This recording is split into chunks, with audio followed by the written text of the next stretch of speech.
चलो भाई, story time, finally story time. काफी लोग जो हैं हमारे बीच बहुत दिनों से स्टोरी स्टोरी चिल्ला रहे हैं और इनका स्टोरी नहीं मिल पा रही है, वो भी MS धोनी से रिलेटेड। मेरे मुंह से निकल गया था एक दिन की उस दिन से पीछे पड़े हुए हैं।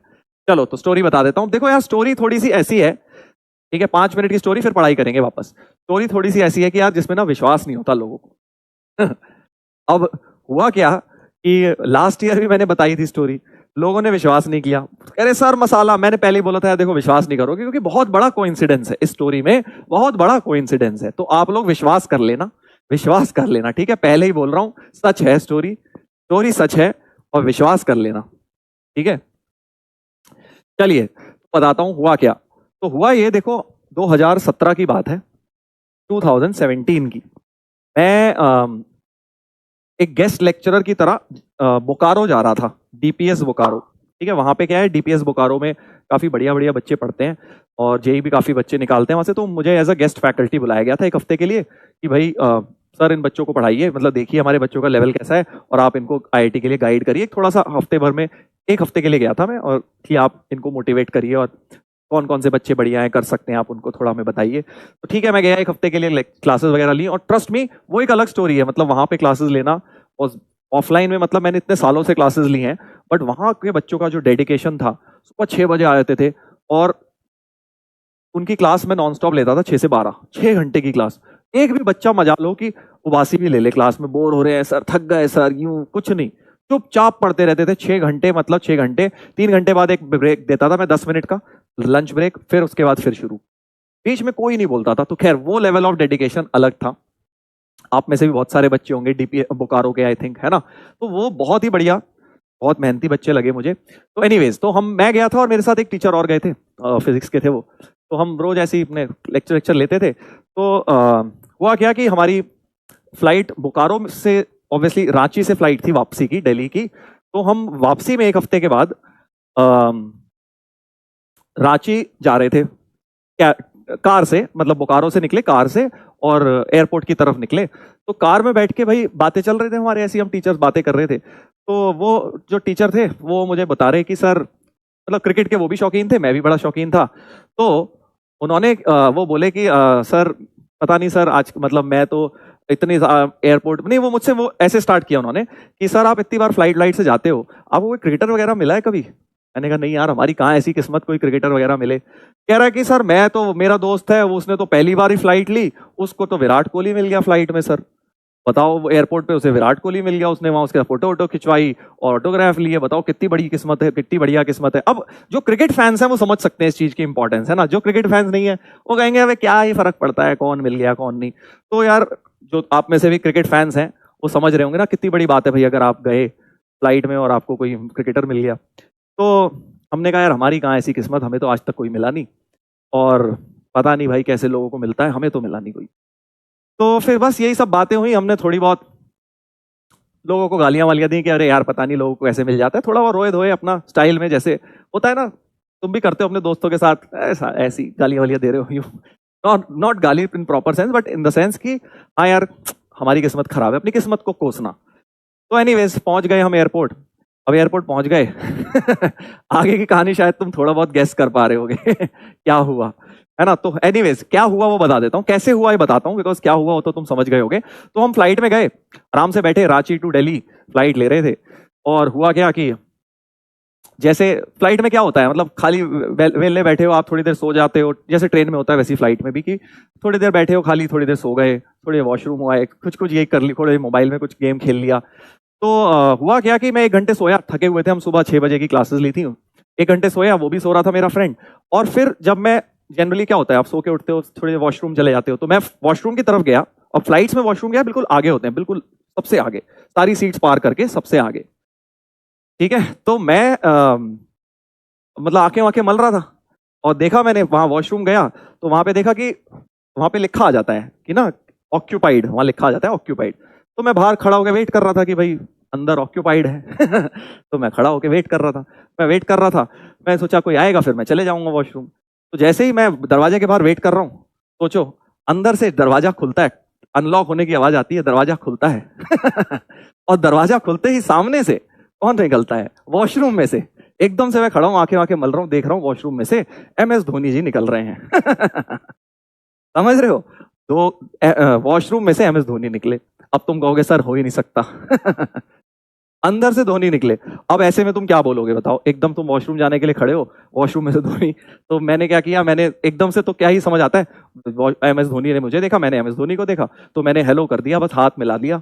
और समझ ही नहीं आया हुआ क्या। मतलब आपके पास कितना ही टाइम होता है, वॉशरूम में कोई आ रहा है, आप जा रहे हो, कोई आ रहा है, तो कितना ही टाइम होता है, बस इतना हेलो करने का ही टाइम हुआ। फिर मैं जब अंदर गया तो एक्चुअली मुझे रियलाइज हुआ क्या अभी मेरे साथ, मतलब मुझे MS धोनी मिले।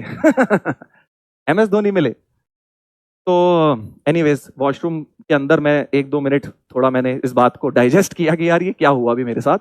तो एनीवेज तो मैं जब वॉशरूम से निकला तो मैंने क्या किया, चलते चलते मैंने देख लिया कि वो बैठे कहाँ थे। तो MS धोनी क्या है कि जैसे मैं निकला वापस तो सेकंड रो में, आगे वाली रो में, सेकंड रो में सबसे अंदर वाली सीट में बैठे हुए थे। फिर मैं अपना चलते हुए चले गया। बाकी दोनों सीट्स खाली थी उनकी, क्योंकि उन्होंने तीनों ही रिजर्व करा ली होगी, नहीं तो लोग उन्हें परेशान करते हैं ना। तो अब हुआ क्या, आगे की कहानी सुनो, बड़ा मजा आया। आगे जब मैं अपने फ्रेंड के पास जाके बैठ गया, मैं तो फ्रेंड को सो रहा था वो, मैं तो उठ गया था, वॉशरूम भी वो आया, वो सो ही रहा था। मैंने उसे कोनी मारी, मैंने कहा अरे उठो उठो यार उठो। वो कहता क्या हो गया सर, क्या हो गया? मैंने कहा यार फ्लाइट में MS धोनी आए हुए हैं। तो कहता अरे यार सर सोने दो ना यार, क्यों आप मेरे साथ मजाक कर रहे हो, उस समय हम बात कर रहे थे, आपको मैं ही मिला हूं मजाक करने को, सोने दो यार। मैंने कहा अरे नहीं भाई सही में MS धोनी आए हुए हैं। तो वो कह रहे यार सोने दो यार, मत परेशान करो, वैसे ही कल रात में बहुत कम सोया था। तो मैंने कहा ठीक है। अब मैंने कहा कौन इसको समझाए। मैंने क्या किया कि मैंने देख तो लिया ही था कहाँ MS धोनी बैठे हैं, तो मैं चुपचाप जल्दी से उठ के चले गया और धोनी से पूछा मैंने कि भाई क्या मैं आपके साथ एक फोटो खिंचवा सकता हूँ? तो उन्होंने बोला यस ऑफ कोर्स। तो उन्होंने फोटो खिंचवा ली। वो अपने वही कैंडी क्रश खेल रहे थे एज हिज फेवरेट गेम अपने आईपैड के ऊपर। तो मैंने फोटो खिंचवा ली और मैं फोटो खिंचवा के लाके मैंने फिर अपने दोस्त को उठाया, मैंने उठाया, मैंने कहा ये देख फोटो। उसने जब फोटो देखी कि भाई अरे धोनी और आपकी फोटो कैसे आ गई, तो फिर वो जागा एकदम से। तब उसे लगा कि हाँ यार सर तो सही बोल रहे थे, इसका मतलब सही में फ्लाइट में MS धोनी आए हुए हैं। फिर वो कह रहा सर आप तो सही बोल रहे थे। मैंने कहा हाँ सही बोल रहा था भाई। फिर वो भी भागते हुए गया। इतने में क्या हुआ कि फ्लाइट में हलचल मच गई। अभी तक क्या किसी को पता नहीं था कि फ्लाइट में धोनी है, क्योंकि वो अपने आगे कोने सीट में बैठे हुए थे। बट जब वो वॉशरूम गए, थोड़ा एयर होस्टेस वगैरह ने भी देखा, मैंने भी देखा और हम फोटो भी खिंचवाया है मैं, तो फिर हलचल मच गई कि हाँ यार फ्लाइट में MS धोनी आए हुए हैं। तो फिर उसके बाद क्या है, फिर लाइन लग गई वहाँ। ऑलमोस्ट प्लेन लैंड ही करने वाला था, तो 10-15 मिनट लोगों ने लाइन लगा दी उनके साथ फोटो खिंचवाने के लिए। और फिर क्या, फिर तो वो उनको सबसे पहले ही निकाल लेते हैं जब एग्जिट करते हैं। तो प्लेन जैसे ही रुकता है सबसे पहले उन्हीं को करते हैं। अब देखो काफी लोग कह रहे हैं कि फोटो दिखाओ सर, सर झूठ है, प्रूफ सर, फोटो दिखाओ। अरे भाई फोटो भी दिख जाएगी। यही सेम, मतलब सारे बच्चे सेम होते हैं। लास्ट ईयर भी सेम हुआ था। आज तो तुम फिर भी कम लिख रहे हो झूठ, पिछले हफ्ते सर ये तो मसाला मार रहे हो सर आप, हो ही नहीं सकता ऐसा। फिर मैंने फोटो डाली बकायदा भाई, प्रूफ दिखाने के लिए। तो फोटो अभी भी डली हुई है, जिन जिनको शक हो रहा है जिनको शक हो रहा है भाई, हाँ पहले ही तुम्हें बता देता हूँ कि सच्ची कहानी है। और फोटो तुम्हें मेरे इंस्टाग्राम अकाउंट पे मिल जाएगी, ठीक है, इंस्टा मेरा देख लेना, वहां पे आपको मिल जाएगी, ठीक है, हाँ प्रूफ भी मिल जाएगा। समझ गए? तो ये था बहुत बड़ा, मतलब मेरी लाइफ का one of the biggest coincidence, one of the biggest coincidence. Sir हमें भी दिखाओ फेक, देखो आ गए हेटर्स, तो हर जगह होते हैं, देखो हेटर्स है ना, हेटर्स को तो बहाना चाहिए ना बिलीव करने का। अब मैं तुम्हें, मेरे को क्या मिल जाएगा भाई झूठी कहानी बता के, है ना। बाकी तुम्हारा मन, तुम्हें अगर माननी है तो मानो भाई, नहीं माननी तो तुम अपने खुश, हम अपने खुश। हम कौन सा तुम्हें बोल रहे हैं कि भाई ये थ्योरम है मैथ्स की, माननी ही माननी है, मत मान भाई। ठीक है। आईडी सर, अबे नाम सर्च कर लियो मेरा यार, तू भी यार कमाल बच्चों वाली बातें कर रहे हो। दुनिया जहान से इंटरनेट पे कुछ भी ढूंढ डालते हो तुम, हैं, और मेरी आईडी चाहिए तुम्हें ढूंढने के लिए। तरुण खंडेलवाल भी डालोगे तो आ ही जाएगा यार, अब ऐसा भी तो इतने भी नहीं है तरुण खंडेलवाल इतने सारे। ठीक है भाई, चलिए तो ये थी कहानी MS धोनी से रिलेटेड जो तुम काफी दिनों से सुनना चाह रहे थे। और एक one of the biggest coincidence, मतलब आप सोचो ना, आप उस बारे में बात कर रहे हो सुबह और वही आपके साथ हो जाए फ्लाइट का, और उसके अंदर भी आप वॉशरूम में वेट कर रहे हो, वॉशरूम में से MS धोनी निकले, आप क्या करेंगे? सोच के देखो एक बार, बड़ा अजीबोगरीब सा सिचुएशन है कि आप वॉशरूम के बाहर खड़े हैं और अंदर से MS धोनी निकले, तो आप क्या करेंगे? एकदम से आपका क्या रिएक्शन होगा? चलिए बहुत बढ़िया। तो फिर हुआ भी, मेरा दोस्त जब फोटो खिंचवाने गया तो वो बोले, मतलब फिर काफी लोगों ने फोटो खिंचवा ली थी उनके साथ, तो मजाक में बोले कि अब तो मैं कैप्टन भी नहीं हूँ, मेरे साथ क्यों फोटो खिंचवा रहे हो। उस समय उन्होंने जस्ट कैप्टेंसी से रिजाइन किया था, आई थिंक 2016-17 में। मिल गई सर फोटो, ले बेटा बड़े फास्ट हो, तुमने देख भी डाली। ठीक है, तो ये था मेरी लाइफ का एक काफी बढ़िया किस्सा जो मैं भूलता नहीं हूं। चलो वापस